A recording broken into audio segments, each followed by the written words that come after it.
दिल की सेहत बहुत ज़रूरी है क्योंकि इससे जुड़े हुए जज्बात भी हैं और इससे जुड़े हुए सेहत के बहुत सारे राज भी हैं। नमस्कार, मैं निधि हूँ आपके साथ और आज का ये कार्यक्रम जैसे आपने अंदाज़ा लगा ही लिया होगा, दिल की सेहत से जुड़ी हुई ये बातें होने वाली हैं और इन बातों पर हम चर्चा करेंगे, लेकिन इसमें आपका साथ देना बहुत ज़रूरी है।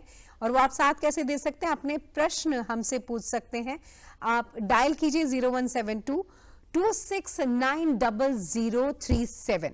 ये नंबर आप हमारी स्क्रीन पर भी देखेंगे और इस नंबर पर कॉल करके आप हमारे आज के एक्सपर्ट डॉक्टर से सीधे सवाल कर सकते हैं।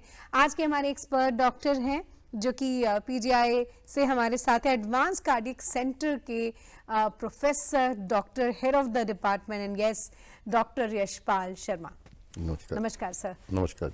बहुत बार आपके साथ ये मौका मिला है कि कुछ सवाल मैं पूछ सकूं, लेकिन आज का ये शो, आज का ये प्रोग्राम बहुत स्पेशल है क्योंकि इसमें आपके साथ डायरेक्टली श्रोता जुड़ रहे हैं और अपने सवाल आपसे पूछेंगे और जैसे जैसे कार्यक्रम बढ़ता जाएगा ऐसे ऐसे सवालों की तादाद भी बढ़ती जाएगी।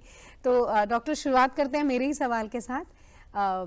जैसे हमने कहा कि आप तो दिल से जुड़े हुए सारे जज्बात, राज सब समझते हैं और दिल से जुड़ी हुई समस्याओं को एवरी डे एड्रेस करते हैं। तो सर, मेरा पहला ये सवाल ये है कि आजकल जो इसके इंस्टेंस है, चांसेस हैं, वो बहुत ज़्यादा बढ़ गए हैं। क्या ये जो दिल की सेहत है ये भी क्या सीजन के साथ जुड़ चुकी है? क्योंकि समवेयर मुझे लगता है देश के साथ भी, इकोनॉमी के साथ भी, डेवलपमेंट के साथ भी, तो क्या इसके आपस में ऐसे रिलेशन है?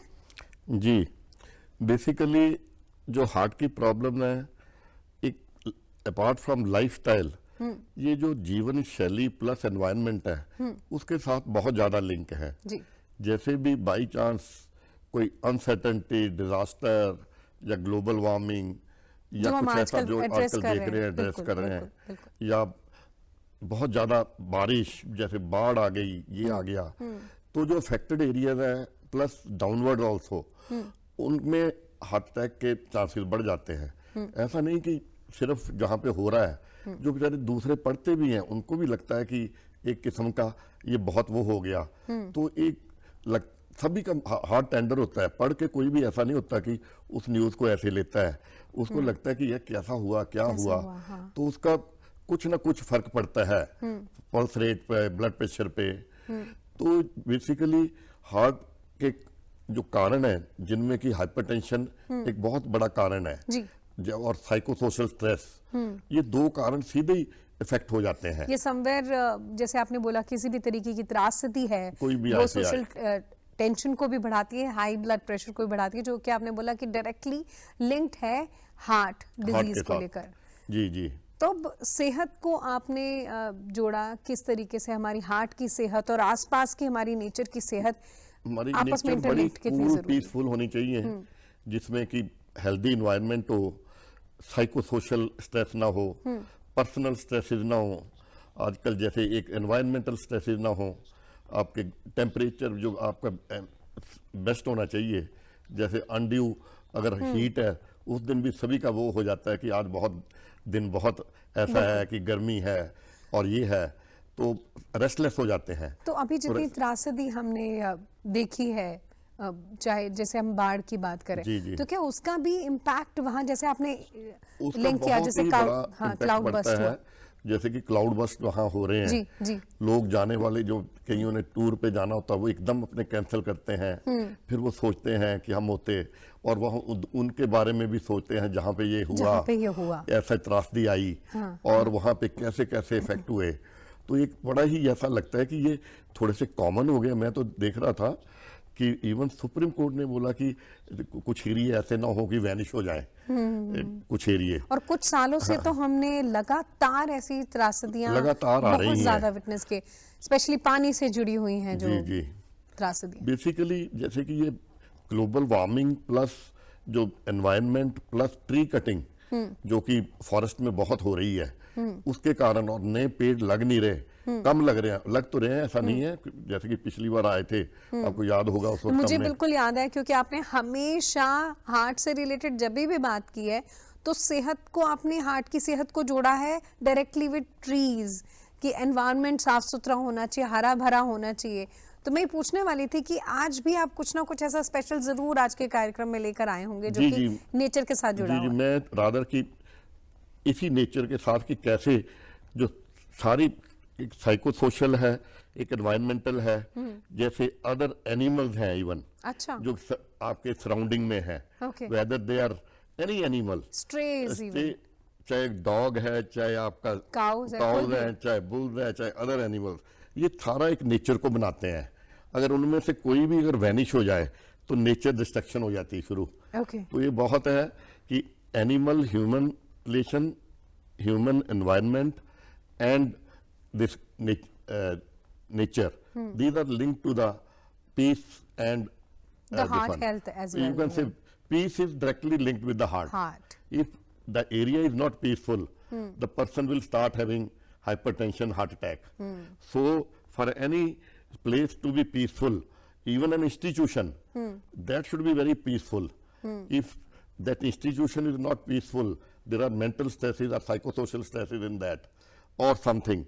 There in that chances of heart attack and hypertension are more. शांति, सामंजस्य, एकता, प्यार, ये कुछ ऐसी चीजें हैं जो कि हमारे देश का एसेंस है ना, और ये चीजें कहीं गुम नहीं होनी चाहिए। नेचर के साथ भी वो कनेक्टिविटी है। और जैसे जैसे हम ये बात आगे बढ़ा रहे हैं, वैसे वैसे हमारे साथ कॉल्स भी आने शुरू हो चुके हैं। जलंधर से हमारे साथ एक कॉल कनेक्टेड हुई है। जी नमस्कार जी। हाँ जी। हाँ जी नमस्कार जी, कौन बोल रहे हैं? नमस्कार जी। जी आप अपना नाम बताइए। मेरा नाम अजीत सिंह। जी अजीत जी, आप अपना सवाल पूछ सकते हैं। हमारे साथ डॉक्टर यशपाल शर्मा है, कार्डियोलॉजिस्ट। जी डॉक्टर साहब, मेरे इदा जिदा ਹੁਣ ਬਾਹਰ ਗਰਮੀ ਆ, ਹੁਣ ਜਿਦਾ ਮਈ ਜੂਨ ਚ ਗਰਮੀ ਜ਼ਿਆਦਾ ਸੀ ਹੈ ਨਾ ਜੀ ਜੀ ਮੇਰੇ ਤੋਂ ਇਹਦਾ ਦੀ ਗਰਮੀ ਨਹੀਂ ਚੱਲ ਹੁੰਦੀ। ਫਿਰ ਮੈਂ ਡਾਕਟਰ ਸਾਹਿਬ ਤੋਂ ਇਹਦਾ ਇਹ ਕਿਤੇ ਦਵਾ ਲਿਆਂਦੀ, ਉਹਨੇ ਮੇਰਾ ECG ਕੀਤਾ ਸੀਗਾ, ਫਿਰ ਮੇਰੇ ਬਲੱਡ ਟੈਸਟ ਕੀਤੇ ਸੀ, ਉਹ ਚ ਮੇਰਾ ਇੱਕ ਮੇਰਾ ਵਿਟਾਮਿਨ D ਬਹੁਤ ਘਟਿਆ ਸੀਗਾ, ਉਹਦੀਆਂ ਗੋਲੀਆਂ ਖਾਧੀਆਂ, ਟੀਕੇ ਲਵਾਏ। ਜੀ ਜੀ ਫਿਰ ਡਾਕਟਰ ਸਾਹਿਬ ਕਹਿੰਦੇ ਉੱਥੇ ਹਾਰਟ ਜੀ ਨੌਕਸਿਆ, ਥੋੜਾ ਜਿਹਾ ਪ੍ਰੋਬਲਮ ਹੈ ਹਾਰਟ ਵਿੱਚ। ਜੀ ਜੀ ਹੁਣ ਉਹਨੇ ਮੈਨੂੰ ਇਹਦਾ ਗੋਲੀਆਂ ਦਿੱਤੀਆਂ ਸੀਆਂ, ਇੱਕ ਗੋਲੀ ਰਹਿ ਗਈ ਪਲੈਜ਼ਰੀਨ ਦੀ। ਜੀ ਜੀ ਬੇਸਿਕਲੀ ਮੈਂ ਤੁਹਾਨੂੰ ਸਾਰਾ ਦੱਸਾਂ, ਚਲੋ ਤੁਹਾਡੀ ਮੈਂ ਹਿਸਟਰੀ ਸੁਣ ਲਈ, ਕਿਉਂਕਿ ਜ਼ਿਆਦਾ ਇਦਾਂ ਤਾਂ ਨਹੀਂ, ਬਟ ਇਹ ਹੈ ਕਿ ਡੈਫੀਨੇਟਲੀ ਜਿੱਦਾਂ ਤੁਹਾਨੂੰ ਗਰਮੀ 'ਚ ਰੈਸਟਲੈਸਨੈਸ ਹੁੰਦੀ ਹੈ, ਉਹਦੇ ਨਾਲ ਤੁਹਾਡੇ ਥੋੜੇ ਜਿਹੇ ਹਾਰਟ ਰੇਟ ਵੱਧ ਵੀ ਸਕਦਾ ਆ, ਉਹ ਟੈਕੀਕਾਰਡੀਆ ਹੋ ਜਾਂਦਾ ਆ। ਟੈਕੀਕਾਰਡੀਆ ਨਾਲ ਹਾਰਟ ਦੇ ਨਾ ECG ਚੇਂਜਿਸ ਆ ਸਕਦੀਆਂ, ਜੇ ਤਾਂ ਕਿਸੇ ਨੂੰ ਪ੍ਰੋਬਲਮ ਹੈ ਤਾਂ ਉਹ ਮੈਨੀਫੈਸਟ ਹੋ ਸਕਦੀ ਹੈ, ਅਦਰਵਾਈਜ਼ ਆਲਸੋ ਟੈਕੀਕਾਰਡੀਆ ਨਾਲ ਕੁਝ ECG ਚੇਂਜਿਸ ਆਉਂਦੀਆਂ ਆ। ਬਟ ਡੈਫੀਨੇਟਲੀ ਜੇ ਇਦਾਂ ਦਾ ਹੈ ਤੁਹਾਡਾ, ਜਿੱਦਾਂ ਵਿਟਾਮਿਨ D ਵੀ ਤੁਸੀਂ ਘੱਟ ਕਹਿੰਦੇ ਹੋ, ਦਵਾਈ ਲੈ ਕੇ ਪਲੱਸ ਕਾਰਡੀਓਲੋਜਿਸਟ ਨੂੰ ਜ਼ਰੂਰ ਕਰ ਲੈਣਾ ਚਾਹੀਦਾ ਤੇ ਉਹਨਾਂ ਨੇ ਪਲੈਗਰਿਨ ਦਿੱਤੀ ਹੈ, ਕਿਉਂਕਿ ਉਹ ਦਵਾਈ ਖੂਨ ਪਤਲਾ ਕਰਨ ਵਾਸਤੇ ਦਿੰਨੇ ਆ ਆਪਾਂ, ਤੇ ਉਹ ਇਸ ਕਰਕੇ ਦਿੰਨੇ ਆ ਕਿ ਕੋਈ ਹਾਰਟ ਅਟੈਕ ਨਾ ਹੋਵੇ। ਔਰ ਸੈਕੰਡਲੀ ਉਸ ਨੂੰ ਪੂਰਾ ਇਨਵੈਸਟੀਗੇਟ ਅੱਗੇ ਤੁਹਾਡੀ ਟ੍ਰੈਡਮਿਲ ਟੈਸਟ, ਇਕੋ, ਬਲੱਡ ਟੈਸਟ ਸਾਰੇ ਕਰਾ ਕੇ ਇੱਕ ਕਾਰਡੀਓਲੋਜਿਸਟ ਨੂੰ ਜ਼ਰੂਰ ਦਿਖਾ ਲੈਣਾ ਚਾਹੀਦਾ, ਤਾਂ ਕਿ ਕੋਈ ਇਦਾਂ ਦੀ ਪ੍ਰੋਬਲਮ ਨਾ। ਅਦਰਵਾਈਜ਼ ਵੀ ਨਾਰਮਲ ਨੂੰ ਵੀ ਆਫਟਰ 30 ਇਅਰਸ ਇੱਕ ਕਾਰਡਿਕ ਐਗਜ਼ਾਮੀਨੇਸ਼ਨ ਮਸਟ ਹੁੰਦਾ, ਜੇ ਇਦਾਂ ਦੇ ਸਿੰਪਟਮ ਹੋਣ ਤਾਂ ਜ਼ਰੂਰ ਕਰਾ ਲੈਣਾ ਚਾਹੀਦਾ, ਤਾਂ ਕਿ ਕੋਈ ਵੀ ਪ੍ਰੀਮੈਚੁਰ ਹਾਰਟ ਅਟੈਕ ਨਾ ਹੋਵੇ, ਕਿਉਂਕਿ ਅੱਜ ਕੱਲ੍ਹ ਬੜੇ ਯੰਗ ਯੁਵਕਾਂ 'ਚ ਹਾਰਟ ਅਟੈਕ ਹੋ ਰਹੇ ਹੈ।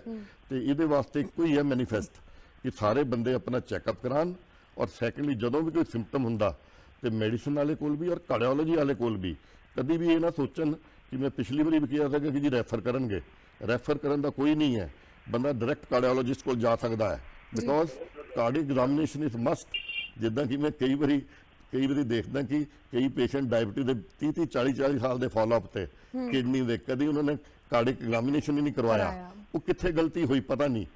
ਉਹ ਹਾਲਾਂਕਿ ਕਹਿੰਦੇ ਆ ਕਿ ਡਾਇਬਟੀਜ਼ ਤੇ ਕਿਡਨੀ ਫੇਲਿਅਰ ਇਹਨਾਂ ਨੂੰ ਐਕਸਲੇਟਡ ਐਥਰੋਸਕਲੇਰੋਸਿਸ ਹੁੰਦੀ, ਜ਼ਿਆਦਾ ਹਾਰਟ ਅਟੈਕ ਹੁੰਦੇ। ਇਟ ਮੀਨਸ ਕਿ ਉਹ ਕਦੀ ਚੈੱਕਅਪ ਹੀ ਨਹੀਂ ਕਰਵਾਇਆ ਗਿਆ। ਬਹੁਤ ਜ਼ਰੂਰੀ ਜਾਣਕਾਰੀ ਨਾ ਸਿਰਫ ਜਿਹੜੇ ਸਾਡੇ ਨਾਲ ਸ਼ਰੋਤਾ ਜੁੜੇ ਉਹਨਾਂ ਨੂੰ ਮਿਲੇ, ਬਲਕਿ ਸਾਡੇ ਦਰਸ਼ਕਾਂ ਨੂੰ ਵੀ ਨਾਲ ਮਿਲ ਰਹੀ ਹੈ, ਸਾਰੇ ਡਾਕਟਰਾਂ ਨੂੰ ਵੀ ਮਿਲਣੀ ਚਾਹੀਦੀ ਹੈ। ਸਾਰੇ ਮਤਲਬ ਕਿ ਬਿਕੋਜ਼ ਕਈ ਵਾਰੀ ਇਨੋਸੈਂਸੀ ਨਾਲ ਕਈ ਚੀਜ਼ਾਂ ਰਹਿ ਜਾਂਦੀਆਂ ਜਿਹੜੀਆਂ ਕਿ ਮੈਨੀਫੈਸਟ ਹੁੰਦੀਆਂ, ਉਹ ਹਰ ਬੰਦੇ ਨੂੰ ਇਹ ਕਰਨਾ ਚਾਹੀਦਾ।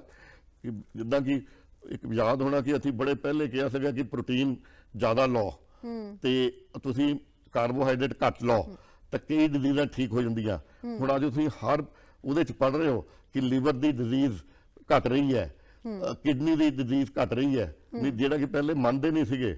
ਹਾਂਜੀ। ਔਰ ਮੈਨੂੰ ਯਾਦ ਹੈ ਇੱਕ ਵਾਰੀ ਜਦੋਂ ਅਸੀਂ ਪ੍ਰੈਸ ਰਿਲੀਜ਼ ਕੀਤੀ 2008 ਚ ਜੂਨ 29 ਤੇ ਈਟਿੰਗ ਦ ਬ੍ਰੇਨ ਸਿਗਨਲ ਦੀ, ਅਸੀਂ ਕਿਹਾ ਕਿ ਇੱਕ ਰੋਟੀ ਨੂੰ 10-15 ਮਿੰਟ ਲਗਾ ਕੇ ਖਾਓ ਤਾਂ ਤੁਹਾਡੇ ਜਿਹੜੀ ਹੈ ਉਹ ਤੋਂ ਜ਼ਿਆਦਾ ਖਾਈ ਨਹੀਂ ਜਾਏਗੀ ਔਰ automatic sugar plus other things control ਹੋਣਗੀਆਂ।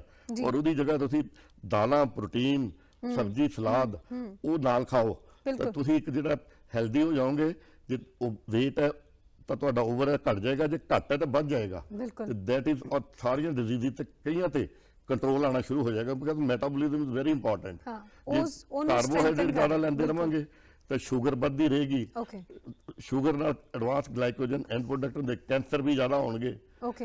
कैंसर भी, अगर प्रोटीन ज्यादा लोगे तो कैंसर की इंसिडेंस घटेगी, डायबिटीज ਦੀ इंसिडेंस घटेगी, हार्ट अटैक ਦੀ इंसिडेंस घटेंगे। डॉक्टर यशपाल शर्मा ਸਾਡੇ ਨਾਲ head of the department advance cardiology centre. ਮੈਨੂੰ ਅਦੇਹਾ ਲੱਗ ਰਿਹਾ ਕਿ ਤੁਸੀਂ ਦਿਲ ਔਰ ਦਿਮਾਗ ਨੂੰ ਵੀ ਨਾਲ ਹੀ ਪढ़ रहे हो क्योंकि डाइट भी तुसी ऑटोमेटिकली बहुत सारी चीज़ों तो रिलेटेड दस देती है। सर जैसे हमारे अभी एक श्रोता जुड़े थे जलंधर से, उनको तो अपनी बात का जवाब मिल गया और उसके साथ साथ हमें और भी बहुत सारे सवालों के जवाब बिन पूछे हो गए।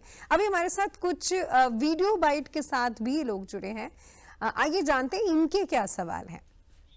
जी। हार्ट अटैक छोटे बच्चे से लेकर बड़े बुजुर्ग तक आप नोटिस करेंगे कि किसी भी उम्र में हार्ट अटैक आ रहा है, कि क्या हम करें कि हमें हार्ट अटैक से बचा जा सके। आजकल लोग जिम भी जा रहे हैं, हेल्दी खाना भी खा रहे हैं, बाहर भी खा रहे हैं, घर भी खा रहे हैं, पर उसके बावजूद भी आजकल हार्ट अटैक, बीपी, शुगर आदि प्रॉब्लम बहुत हो रही हैं। यही कारण की है, क्यों हो रहे हैं इन्नी ज़्यादा डिसीज़, इन्नी ज़्यादा डेथ, वो भी ज़्यादातर हार्ट अटैक करके। कि हम जिम वगैरह भी जाते हैं तब भी फिर भी हार्ट की प्रॉब्लम है, एक्सरसाइज करते हैं तब भी हार्ट की प्रॉब्लम है। कि खान पीन की वजह से वैसी कोई दिक्कत है या कोई प्रॉब्लम है इसकी हार्ट की? सर मुझे पता करना था कि पाम ऑयल को लेके जो है कि ये ज़्यादा डेंजरस है हार्ट हेल्थ के लिए, ये एक मिथ है कि फैक्ट है, मतलब, और अगर ऐसा है तो हम अपने चिल्ड्रन को बेस्ट ऑयल कौन सा दें उनकी हार्ट हेल्थ के लिए? बड़े जागरूक सवाल है।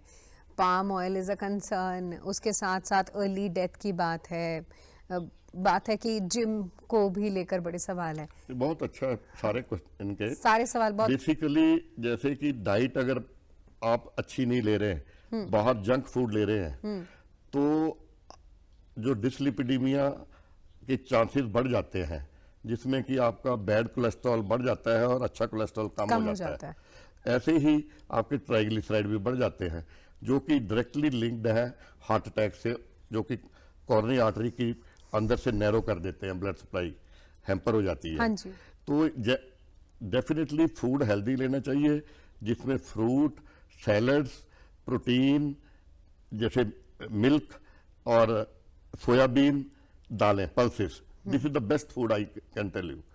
As far as non veg को भी कोई ऐसे प्रमोट नहीं है, क्योंकि नॉन वेज से भी हार्ट अटैक बढ़ते हैं। और सेकेंडली ये जो कि जिम वाली बात है, जिम ज्यादा नहीं करना चाहिए। जिम में ऑक्सीजन प्लस क्लोज एनवायरनमेंट होती है, और ये और तरह की एक्सरसाइज है जिसमें कि हार्ट पे लोड पड़ता है, मसल बनते हैं बट हार्ट पे लोड पड़ता है। तो जैसे ही बहुत हाइपरटेंसिव कार्डियक को, इनको ज्यादा जिम नहीं करना चाहिए। जिम वैसे करो, open gym is always better. जैसे पहले बहुत था कि बहुत ओवर एक्सरसाइज करो, अब 10,000 स्टेप, अभी आप देखा होगा, सबने पढ़ा होगा कि लैंसेट में स्टडी आई है कि 7,000 स्टेप इज बेटर। बेसिकली ये क्या है कि अगर कोई 10,000 स्टेप बोल देते थे, वैसे तो हर एक के लिए डिफरेंट होता है, मैं इवन 7,000 भी नहीं बोलूंगा, किसी के लिए हो सकता है 5,000, किसी के लिए 4 हो, किसी के लिए 8 भी हो सकते हैं, 10 भी हो सकते हैं। अगर वो रनर है, मैराथन है, रेगुलर पर्सन टू पर्सन ये अलग अलग हो सकता है। अगर किसी की कार्डिक प्रॉब्लम है, हार्ट फेलियर है, तो उसको हम हमेशा एडवाइस करते हैं कि भाई अपनी कैपेसिटी देखो, दवाई पूरी खाओ और अपना इलाज पूरा कराओ। जहां पे आप थकते हो उसका 70 to 80% के बीच में रहो। कभी भी आप हार्ट को उस कंडीशन में मत ले जाओ बिल्कुल। कि जहां क्या आप थक गए, इट मींस उसको प्रेशर दे के रहे। सिम्टम शुरू हो गए। बिल्कुल। जैसा कि आप कई बंदे बोलते रहते हैं कि जी हमारी इको भी ठीक है फिर भी सांस चढ़ता है, तो उनको ये सांस चढ़ना, आजकल इको में हार्ट फंक्शन ठीक हो उसको बोलते हैं कि heart failure with preserved ejection fraction. Okay तो लोग सोचते रहते हैं मेरा इको ठीक है, हार्ट नहीं है, पर वो हार्ट फेलियर होता है। ओके उसको हार्ट फेलियर को कैसे आपने अपना चेक में रखना, कैसे कार्डियोलॉजिस्ट ने पिकअप करना है, कैसे उसको ट्रीट करना है, ये एक बहुत ही जबरदस्त है, जिसको हम डायस्टोलिक हार्ट फेलियर भी बोल देते हैं, या with mild reduction in heart ejection fraction बोल देते हैं, the sphere, mild, moderate sphere. तो ये डिग्रीज होती हैं। ये हार्ट फेलियर हो उसके साथ हार्ट अटैक और सडन कार्डिक डेथ बढ़ जाती है। बढ़ जाती है। हमारी आसपास की एनवायरनमेंट भी है, हमारी नेचर भी है, और ये सब चीज़ें आपस में इंटरलिंक्ड हैं। अच्छा खाना भी है जिसमें प्रोटीन से जुड़ा हुआ ज़्यादा खाना, कार्बोहाइड्रेट अगर हम ज़्यादा लेते हैं तो उससे और प्रॉब्लम्स भी बढ़ सकती हैं। बट किसी भी तरीके का परिवर्तन करना है उससे पहले आप अपने एक्सपर्ट डॉक्टर को कंसल्ट ज़रूर करें। जैसे कि डॉक्टर आपने बताया कि वेरी करता है person to person. Doctor Yashpal ji, हमारे साथ एक और कॉलर जुड़ चुके हैं, जानते हैं कि कहाँ से जुड़े हैं, क्या नाम है इनका? नमस्कार। नमस्कार जी। नमस्कार जी, आप कहाँ से बात कर रहे हैं? जी मैं सहारनपुर से अहमद बात कर रहा हूँ। सहारनपुर से अहमद हमारे साथ हैं जी। अहमद जी अपना सवाल पूछिए, डॉक्टर यशपाल शर्मा आपको सुन सकते हैं। जी डॉक्टर साहब नमस्कार। नमस्कार जी। डॉक्टर साहब मैं ये जानना चाहता हूँ कि एक हमारे नोन हैं, उनकी छाती में पेन हुआ, वो डॉक्टर साहब के पास गए और वहाँ ईसीजी हुई जो बिल्कुल नॉर्मल आई। उन्होंने कुछ मेडिसिन दी और वो वापस आए तो कुछ ही देर में उन्हें हार्ट अटैक आ गया। तो जी, आपने ये ईसीजी बहुत अच्छा नॉर्मल आने क्वेश्चन के पूछा बाद है। भी हार्ट अटैक होने का मतलब क्या कारण हो सकता है? उसका कारण क्यों हार्ट हुआ अटैक है। ऐसा नहीं है कि ईसीजी एबनॉर्मल हो तभी हार्ट अटैक होता है। ईसीजी में बड़ी सटल सी चेंज होती है जो कि बिल्कुल मिनिमल होती है, और चेस्ट पेन अगर आपके पास इवन एटिपिकल चेस्ट पेन है तो उसको आज के जमाने में हार्ट की प्रॉब्लम लिया जाता है। ये एक डॉक्टरों में भी बड़ा जा रहा है कि कभी भी एक ईसीजी नॉर्मल है, दैट कभी भी ऐसा नहीं कर देना चाहिए ईसीजी नॉर्मल है तो हार्ट अटैक नहीं है। उसको उसी वक्त सारी दवाई दे के आगे इन्वेस्टिगेट करना चाहिए। जैसे कि इवन कई बार एंजियो कर देते हैं, एंजियो के बाद बोल देते हैं नॉर्मल, बट वो नॉर्मल नहीं होती। ये डॉक्टरों के लिए भी है, उनमें या तो एंडोथेलियल डिसफंक्शन होता है, या स्लो फ्लो होता है, या माइल्ड ऑब्स्ट्रक्शन होती है, और वो प्लाक रप्चर कर जाता है। जब रप्चर करता है तो हार्ट अटैक हो जाता है। ये इनफैक्ट हमने 2002 में इसकी रिसर्च की थी, जब हमने फर्स्ट टाइम सारे वर्ल्ड को एंडोथेलियल डिसफंक्शन का कंसेप्ट दिया था। तो सारे बोलते थे कि ये एंडोथेलियल डिसफंक्शन क्या है। दो उसका पेपर पहले चाइना से किया, बट हमारी डॉक्यूमेंटेड पीजीआई से है वो। Tortuous coronary endothelial dysfunction and slow flow that can lead on to heart attack. और वो ऐसा होता है कि सटल सी ईसीजी चेंजेस होती हैं या नॉर्मल होती है और पेशेंट को पेन हो रही होती है। तो वो एक बड़ी न्यू फाइंडिंग थी जो कि हमने सारे कॉन्फ्रेंसों में आगे बताया, पब्लिश भी अब किया। अब हम रिपोर्टों में भी सारा इवन ईसीजी एंजियो को बहुत ही ध्यान से प्लस हिस्ट्री को नए कंसेप्ट से देखते हैं, ताकि डॉक्टर के पास आया हुआ पेशेंट कोई भी दोबारा उसको हार्ट अटैक ना हो।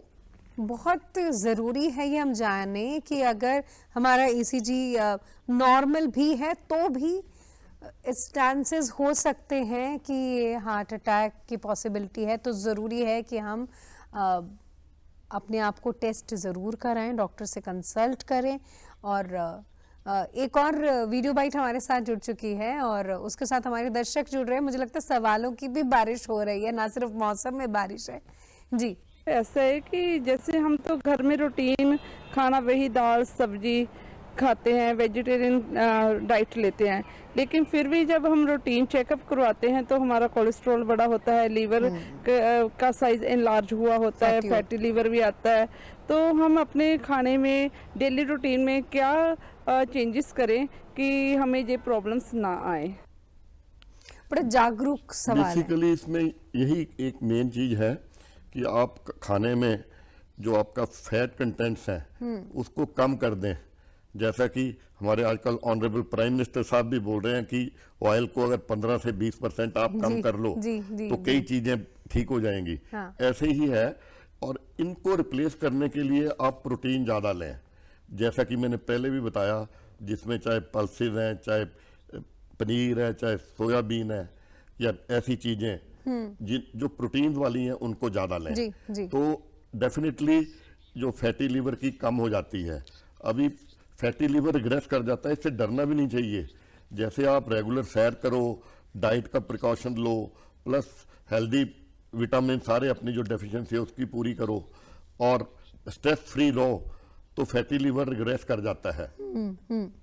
तो ये कुछ ऐसी चीज़ें हैं जो मेनली डॉक्टर यशपाल ने बार बार इस कार्यक्रम के माध्यम से बताया कि किस तरीके से हम अपने डाइट में प्रोटीन को ज़्यादा बढ़ाएं, उससे हम अपने आप को अच्छी सेहत के साथ जोड़ सकते हैं और बहुत सी और जो इलनेस है उसको अपने आप से दूर रख सकते हैं। सर, बहुत सारे सवाल जब भी आप आते हैं दिमाग में होते हैं, और मुझे ऐसा लग रहा था कि पिछली बार मैंने एक सवाल मिस कर दिया था, वो है CPR से जुड़ा हुआ। बहुत सी जानें बच सकती हैं, और अगर आम इंसान की बात की जाए तो आप उनको क्या गाइड करना चाहेंगे इससे रिलेटेड? बेसिकली जो CPR है ये बहुत इम्पोर्टेंट है। अगर कोई रोड पे कोलैप्स होता है तो हर एक नागरिक को CPR जरूर आनी चाहिए। वैसे तो पहले कहते थे कि पुलिस ऑफिशियल या दूसरे हैं उनको, बट नहीं, स्टूडेंट्स को, कोलीग्स को, अगर किसी का एकदम हार्ट अटैक होता है तो उसको ऐसे नहीं कि ऐसे छोड़ दो, उसको पता होना चाहिए कि इसकी हम चेस्ट पे कंप्रेशन करें और थोड़ा वो करके इनके हार्ट को ब्लड प्रेशर मेंटेन करने की करें और एकदम ले जाएं। इसको लेकर गवर्नमेंट ने वीडियोस भी अपलोड किए थे, काफी जहां तक वीडियो याद है। अपलोड किए हैं। आई थिंक ये मास मूवमेंट स्कूलों से प्लस इंस्टीट्यूशनों से किस तरीके से ऐसे हो जाए कि सारे ट्रेंड भी हो जाएं, गलत CPR भी ना करें, और जैसा कि एकदम लगता है कि पल्स नहीं है, पैल्पेट किया, हार्ट नहीं बीट, तो इमीडिएटली CPR करके उनको हॉस्पिटल में पहुंचा दें, और तब काफी जानें बच सकती हैं। अगर बाई चांस वो थोड़ा सा टाइम 2-4-5 मिनट निकल गए और हॉस्पिटल तक नहीं पहुंचे, फिर उसके बाद लेट CPR करने का कोई फायदा नहीं होता। तो ये immediate CPR and being taken to this, मुझे बड़े याद है, एक डॉक्टर कोई किसी के पास बैठे हुए थे, हाँ जी, हमारे साथ लेक पे सैर करते हैं जी, उनके घर में ही जहाँ गए थे उनको अटैक हो गया। वो अपनी गाड़ी में CPR करते करते हमारे पास ले आए, और हमने उनको बड़े तरीके से बचाया। 2-3 घंटे हमने उनके आगे कंटिन्यू CPR कार्डियोलॉजी सेंटर में की, और उसके बाद में हमने उनको इंट्राऑटिक बैलून पंप करके सारा किया। वो आज भी अभी भी 10-12 साल के बाद जिंदा है। तो मेरा कहने का मतलब कि CPR एक ऐसी चीज है, अगर उस टाइम पे पहुंचा दो, और हॉस्पिटल में भी वो फिर वो ये ना करेंगे 5-7 मिनट, 1 घंटा बहुत ज्यादा टाइम लगता है, सारा स्टाफ उधर हो जाता है। तो कहने का मतलब ऑल्दो ऑटो CPR आई, बस उसका कोई आया इफेक्ट नहीं आया। जो मैनुअल CPR करते करते रोटेशन में 5 डॉक्टर लगते हैं, तो ऐसे है कि काफी जल्दी पेशेंट जो आए हुए हैं उनमें लाइफ सेव हो जाता है। बहुत बड़ा लगता है जब हम ऐसे एक्सपीरियंस खुद डॉक्टर की जुबान से ऐसी बातें सुनते हैं, तो समवेयर जिंदगी को लेकर उम्मीद भी होती है, और ये भी अवेयरनेस आती है कि कुछ चीज़ें हमारे लिए सीखना, जानना बहुत ज़्यादा ज़रूरी है, क्योंकि हम भी जिंदगियां बचा सकते हैं, लेकिन ये भी ज़रूरी है कि उसके लिए प्रॉपर ट्रेनिंग की ज़रूरत है। जहां आपने खुद मेंशन किया कि एकेडमिक्स में, चाहे स्कूल की बात है, कॉलेजेस, यूनिवर्सिटीज़ की बात है, ये ट्रेनिंग वहाँ पर बच्चों को सिखाई जाए ताकि वो जिंदगियां बचा सकें। स्पेशली जहाँ पे जैसे डिजास्टर होते हैं, हाँ, वहाँ पे सडन कार्डियक अरेस्ट, जैसे कोविड एक डिजास्टर आया, जैसे नेचुरल डिजास्टर हो रहे हैं, तो उस एरिया में कार्डियक अरेस्ट प्लस CPR बहुत अहमियत रखती है। और वहाँ हॉस्पिटल भी क्लोज बाई, चाहे मोबाइल पहुंचे चाहे वो पहुंचे नजदीक, ताकि उन वहां पे बचाया। मैंने एक बड़ा सिंपल सा कंसेप्ट दिया था 2019 में। सपोज एक तो फ्लड आ गई, ग्लोबल वार्मिंग है, एक आप ये सारे जो डैम्स हैं, इनको रिवर को डैम्स का कभी भी डेंजर पॉइंट पे मत रखो। जब डेंजर पॉइंट पे रखोगे तो ऊपर से अगर बारिश इतनी हो गई तो एकदम रात को छोड़ोगे तो नीचे फ्लड आएगी, और जो फ्लड है वो बैक फ्लो, रिवरलेट छोटे छोटे हैं उनको भी बैक फ्लो कर जाएंगे, और सारे बाढ़ आ जाएगी, not only in the territory of river but whole Rest of area the, हाँ, बिकॉज rivulet में कहा है आपने, बिल्कुल। बैक फ्लो हो जाएगा और ड्रेन नहीं होगा, तो उसमें बड़ी डेथ होती है। अगर उसका लेवल जो कि आप 8-10 फुट पता कि गर्मियां आई हैं, उस पानी को पीने के लिए दे दो और एक्स्ट्रा दे दो, चाहे आपके पास सरप्लस फ्लड का वाटर है, चाहे उसको अंडरग्राउंड कैनाल बना के दूसरी जगह दे दो, दूसरे स्टेट को दे दो जो कि हैवक कर रहा है, तो बैलेंस हो जाएगा। एक उस एरिया में फ्लड नहीं आएंगी, डिजास्टर नहीं होंगे, और दूसरा जहां पे डेप्रीवेशन है वाटर की वहां पानी मिल जाएगा। कल ही मेरे पास एक बाई चांस बड़े सेंट आए हुए थे, मेरे पेशेंट है 15-20 साल से डॉक्टर, मुझे ऐसा बिहार लगता है से। कि सिर्फ आपके पास सोल्यूशन हार्ट की प्रॉब्लम की नहीं है, बल्कि और भी बहुत से ज्योग्राफिकल से लेकर आपने बड़े सारे सामाजिक पानी मुद्दों को भी सोल्यूशन। पानी भी बहुत एक हार्ट अटैक के लिए वो है। अगर पानी कम पीते हैं, अगर पानी नहीं मिलता तब भी हार्ट अटैक ज्यादा होते हैं। ओके, जो लोग जिनका हार्ट वो है, अगर ज्यादा पानी पी लेते हैं उनको हार्ट फेलियर हो जाता है। ओके। अगर जो पानी ना पिए नॉर्मल पॉपुलेशन में, तो वो dehydration is also a cause of heart attack. Heart attack. तो मेरा एक सवाल ये भी आ रहा था, क्योंकि आपने जैसे बताया कि मैक्स ज्यादा पीने से फेलियर हो जाता है, कम पीने से हार्ट अटैक हो जाता है। तो इन दोनों में क्या फर्क है, heart attack and heart failure में? बेसिकली जो हार्ट अटैक है, ये जो अपनी ब्लड सप्लाई जाती है, हार्ट की 3 आर्टरीज होती हैं, कॉर्नियल आर्टरी जिनको बोलते हैं, लेफ्ट मेन जो कि लेफ्ट इंटीरियर डिसेंडिंग और सर्कमफ्लेक्स में डिवाइड करती है, एक राइट की होती है। तो वैसे तो लेफ्ट की 2 ब्रांचें होती हैं, लेफ्ट और राइट है, बट लेफ्ट की उनको 2 बोल देते हैं हम, तभी बोलते हैं तीनों नसों में ब्लॉक है तीनों में। अगर उसमें ब्लॉक आ गया जो कि 90 to 100% तो हार्ट अटैक होते हैं। अगर 70% है तो चलने से क्रॉनिक स्टेबल एंजाइना होती है, चलने से दर्द हुई, थोड़ा रेस्ट किया ठीक हो गया। बट जैसे ही 100% बंद होती है तो एकदम हार्ट अटैक होता है, जो कि कार्डियक अरेस्ट भी हो सकती है, या बंदा हॉस्पिटल तक पहुंच के थोड़ा सा डैमेज होता है, उसको हम फिर दवाइयां दे के ठीक करते हैं। तो स्टेबल करके बेलोनिंग करके वो दी बेस्ट होता है, क्योंकि कोमॉर्बिड डिजीज है। कार्डियोनिक शॉक जो बहुत ज़्यादा हार्ट डैमेज हो जाए तो ब्लड प्रेशर मेंटेन नहीं होता, पेशेंट अनकॉन्शियस होने लग पड़ता है, सैचुरेशन भी फॉल करती है, जिसको हम कार्डियोनिक शॉक बोलते हैं। वो एक severe form of heart attack बोला जा सकता है with heart failure. But otherwise ये मसल वीक हो, कॉर्नी ठीक हो, जब कॉर्नी कारण भी, जब मसल वीक हो जाते हैं तो हम हार्ट फेलियर बोल देते हैं। तो उसमें अगर ज्यादा पानी पिएंगे तो फ्लूइड ओवरलोड से लंग में पानी इकट्ठा होना शुरू हो जाता है। तो उनके लिए भी है, तो पानी की मात्रा में भी बड़ा ख्याल रखना पड़ता है होना बहुत कि जो हाइपरटेंसिव है, हार्ट फेलियर वाले हैं, उनको कितना 1500-1600 ml पानी पीना है। और देखना है कि टेम्परेचर, और धीरे धीरे पानी पीना, जैसे प्यास मुट्ठी कर दो ऐसे ही 5-4 गिलास इकट्ठे मत पी जाओ। जैसे कि बोलते हैं कि 6 गिलास सुबह उठ के पी लो या ना पियो, वो हद मैं बताता हूँ कि इट वेरी करता है वो हर इंसान के एल्डरली को पानी इतना पिला दोगे जिसमें पहले diastolic heart failure, age related changes आ चुकी हैं, वो पल्मोनरी एडिमा में चला जाएगा उसमें। और तो ये बहुत ज़रूरी है कि जितनी भी एडवाइस आपको दी जा रही हैं, आप उनको ना सिर्फ समझें सीखें, बल्कि उसको आगे भी हम पॉजिटिवली शेयर ज़रूर करें।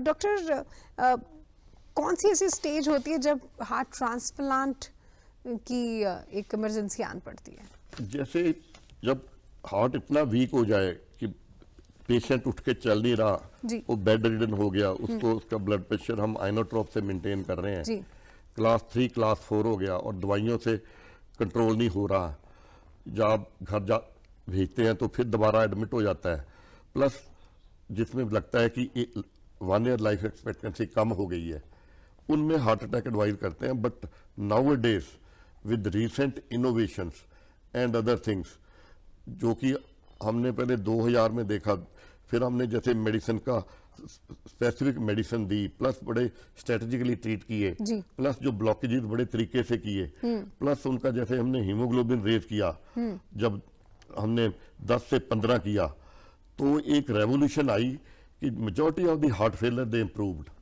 तो अगर पहले 100 ट्रांसप्लांट होते हैं, आज 5 नहीं हो रहे, तो वो एक नई रेवोल्यूशन है, और उससे सारा डाटा चेंज हो जाएगा कि जो भी वेल्व ट्रांसप्लांट होने हैं या हार्ट ट्रांसप्लांट होने हैं, वो नए डाटा से हो गए, ना कि पुराने डाटा से।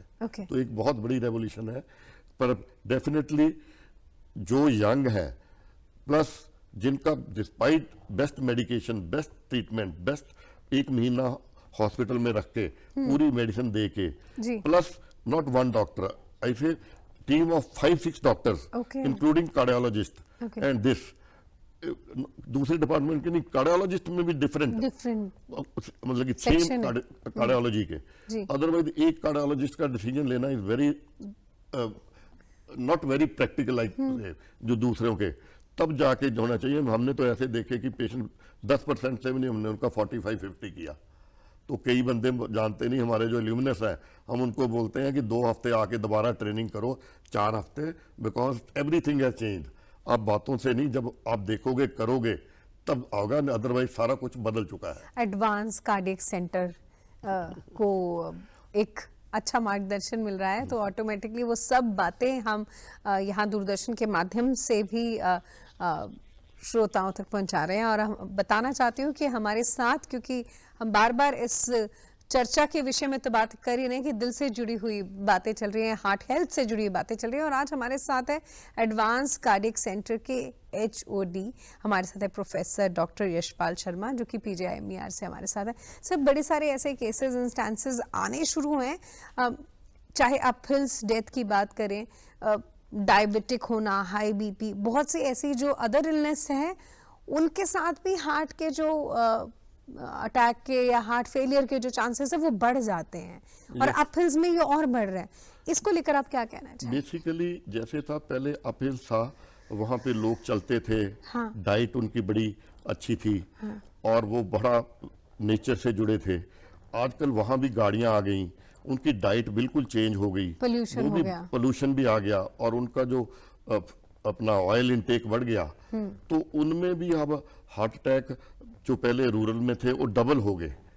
तो एक किस्म का जो होल ऑफ जो रूरल इंडिया है वो भी हार्ट अटैक के ग्रिप में आ गया। तो ये एक बहुत है कि पॉपुलेशन उनमें बहुत ज़्यादा है, नंबर 1। नंबर 2, रिसोर्सेस हॉस्पिटल अभी इतने नहीं है, तो वहाँ पे ये डेथ बढ़ना शुरू हो गई हैं। अब सेम जैसे प्रिकॉशंस एक रूरल में भी पूरी की पूरी, प्लस हेल्थ फैसिलिटी, प्लस उनको अवेयरनेस, नॉलेज, ताकि वो डायबिटिक ना हो, हाइपरटेंसिव ना हो, अपनी डाइट में फ्रूट रखें, साइकोसोशल स्ट्रेसेस कम हो, उनकी जो आगे जॉब्स हैं वो भी थोड़ी सिक्योर हो। अदरवाइज मैंने देखा कि कई जगह पे unemployment is also cause of, अभी भी बहुत ऐसा जगह पर हुआ है जहाँ पर इकट्ठे जंक जो लोग हैं उनको, जंक पॉपुलेशन, एक गुड नंबर ऑफ पॉपुलेशन को जॉब से हटाया गया, तो ये भी इनसिक्योरिटी देता है, इनसिक्योरिटी आ जाती है। रादर देन इनको हटाने की बजाय इनको आगे कंटिन्यू करके, इनका जैसे कि है टाइम इंटरवल पे, चाहे उनके वो बनाएं अपना वर्क परफॉर्मेंस एनुअल, जो अच्छे मेहनती हैं उनको स्किल्ड करें और करें, और सबको एक टाइम पे आगे करें, तो ये ज़्यादा बेटर है रादर देन कोई ऐसा मॉडल, स्किल्ड मॉडल का, जैसे मैंने बताया था, ये बड़ा स्किल्ड मॉडल निकला। एक बड़े इंटरव्यू थे कि मैंने जब दिया, तो उसमें ने बोला कि जी हमारे चाहे जो मर्जी हैं हॉस्पिटल में PhD हो गए, ECG करने वाले होंगे, बट ऐसा नहीं कि वो ECG की ट्रेनिंग मिली होगी, वो शुरू करते हैं, और उससे अब हर जगह पे स्किल्ड NCV का शुरू हो गया है, और सारों के सारे पोर्टल पे अटैच कर सकते हैं। कईयों को नॉलेज नहीं है, वो इंटर्नशिप, वेरियस स्किल्ड प्रोग्राम करके आगे वो उसका हुनर ले लें, तो वो इंडिया में या बाहर कहीं भी काम कर सकते हैं। तो ये एक बड़ा अच्छा है। मैं पिछले रेडियो पे सुन रहा था, हमारे चीफ सेक्रेटरी फॉर्मर वो बोल रहे थे, तो मैंने वहाँ फोन भी किया कि ये कंसेप्ट से ऐसे ना, तो बेसिकली अब हर गवर्नमेंट ले रही है, चाहे वो Haryana, Punjab, all over India, कि स्किल्ड करो, जो भी चाहे अनपढ़ है, कितना पढ़ा है वैसे है, उसको स्किल्ड करके उसको ट्रेनिंग दो, ताकि वो वर्क एफिशिएंसी निकाल के अपने आप और उसका टेन्योर और जो रिलेशन है और जो लॉन्ग तरीके से वो काम कर सके, टेंशन कम हो जाए। तो डॉक्टर यशपाल, एक मैं चाहती थी एक ऐसा मैसेज दें हमारे दर्शकों, क्योंकि जो हार्ट से रिलेटेड प्रॉब्लम है उससे बच्चे भी अछूते नहीं रहे, यूथ भी है, मतलब मेल फीमेल हर एज ग्रुप उसमें समवेयर अब आ चुका है। अब समस्याएं हैं, कि सबको टेंशन स्ट्रेस है, आपने डाइट के ऊपर इतना जोर दिया, आपने आबो हवा नेचर के ऊपर ना जोर दिया। मैं चाहती हूँ कि एक आखिरी मैसेज आपका जो लाइफस्टाइल से जुड़ा है बेसिक, क्योंकि बार बार कई चीज़ों का रिमाइंडर देना ज़रूरी हो जाता है, क्योंकि अब ये समस्या सिर्फ बड़े बुजुर्ग तक नहीं रही, अब ये रिवर्स होकर बच्चों तक पहुंच गई है, जो कि बहुत पेनफुल है। जैसा कि स्कूलों से बच्चों में हर जगह इंस्टीट्यूशन में 3-4 चीज़ों को अगर फोकस कर लें, जैसा कि एक डाइट हो गई, एक आपकी एक्टिविटी हो गई, एक आपका बिहेवियर हो गया, एक आपका रेगुलर वॉक है, एक आपकी जो डाइट में फ्रूट्स वेजिटेबल्स हैं, सैलड्स हैं, एक yoga meditation, deep breathing exercises, ये एक किस्म का ऐसा कि शेड्यूल बना लें और अवेकन रहें, जो भी कोई नई चीज़ आती है उसको देखें, क्योंकि आजकल का जो कंसेप्ट है एकदम चेंज हो रहे हैं। बिल्कुल।